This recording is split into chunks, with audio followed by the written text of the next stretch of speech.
నడుము నొప్పి అంటే ఒకప్పుడు 40, 50 ప్లేస్ దాటిన వారికి నడుము నొప్పి అనేది ఎక్కువ వస్తుండే. కానీ అవును. ఇప్పుడేంటంటే 20 ప్లేస్ దాటగానే నడుము నొప్పి అబ్బాయిలు, అమ్మాయిలని తేడా లేకుండా అందరికి నడుము నొప్పి అనేది చాలా వస్తూ ఉంది. అవును. సో, అంటే ఇదంతా ఎలా వస్తుంది? బై టేకింగ్ ఫుడ్ అంటారా? లేదంటే వర్కింగ్ అంటారా? అంటే ఇక్కడ చాలా ఫ్యాక్టర్స్ ఉంటాయండి.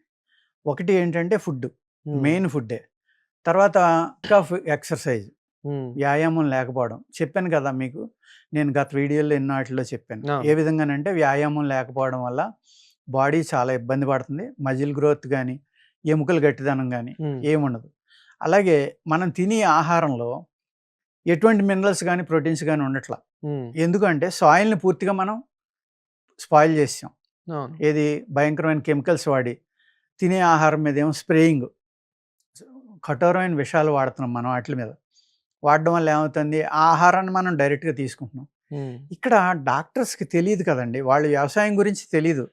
వాళ్ళేమని చెప్తారంటే, "పాలకూర తినండి కాల్షియం ఉంది. ఓకే. ఆకుకూరలు తినండి మంచిది." వాటిల్ని పారబోయటం అంటాం మనం. ఎలాగంటే పూర్వం ఏం చేసేవారంటే, ప్రతి కూరని కూడా చిక్కుడు, ఆకుకూరలు ఇటువంటి ఆటిల్ని హ్మ్. నీళ్లు మరిగే నీళ్ళలో వేసి కొంచెం ఉప్పు కలిపి వేసి, ఒక్క ఉడుకు ఉడికిన తర్వాత తీసి ఆటిల్ని పిండేసి కూర వండేవారు. హ్మ్. ఇప్పుడు మోడర్న్ అలా పిండడం వల్ల ఏమవుతుందంటే, ఆ ఉడకబెట్టడం వల్ల అందులో మనకు కంటికి కనపడని సూక్ష్మజీవులు గాని, పురుగులు గాని, సాలెపురుగులు గాని, సాలీళ్ళు గాని ఇలాంటివి ఉన్నాయనుకోండి చాలా విషాలయి. హ్మ్. అయి మన బాడీలోకి ఎళ్ళకుండా ఉండడం కోసం ఆ నీళ్ళలో ఎయగానే చచ్చిపోయి పక్కకొత్తాయి. తీసేసుకుంటాం. శుద్ధి చేయటం అనుకోండి కూరని మీరు. హ్మ్. ఎప్పుడైతే అలా చేసామో మనకి చక్కగా తినేవాళ్ళం.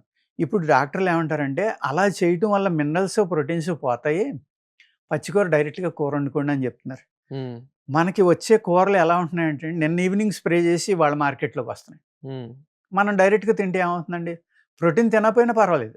విషం తినొద్దు. అవును. అలాగే దాంట్లో కావాల్సిన కాల్షియం గాని, ఎముకలు అంటున్నారు మీరు. అంటే హ్మ్. నడునొప్పే కాదు మోకాళ్ళ నొప్పులనుకోండి, ఇంకో అవును. నొప్పనుకోండి, కాళ్ళ మెడ నొప్పులు, కీళ్ళ నొప్పనుకోండి. నొప్పులన్నీ. ఈవెన్ 25 ఇయర్స్ ఓళ్ళెళ్లి మెడ నొప్పి అయిందైనా సరే ఎముకలు అరిగిపోయినాయి. హ్మ్. లేకపోతే ఇంకోటి, ఇంకోటి అని చెప్తున్నారు. మోకాళ్ళ నొప్పి అంటేనేమో మోకాల్లో గుజ్జిపోయిందంటున్నారు. హ్మ్. అంటే ఆ చిన్న వయస్సులోనే పోయింది అంటానికి కారణం ఏంటి అంటే ఈ కెమికల్స్.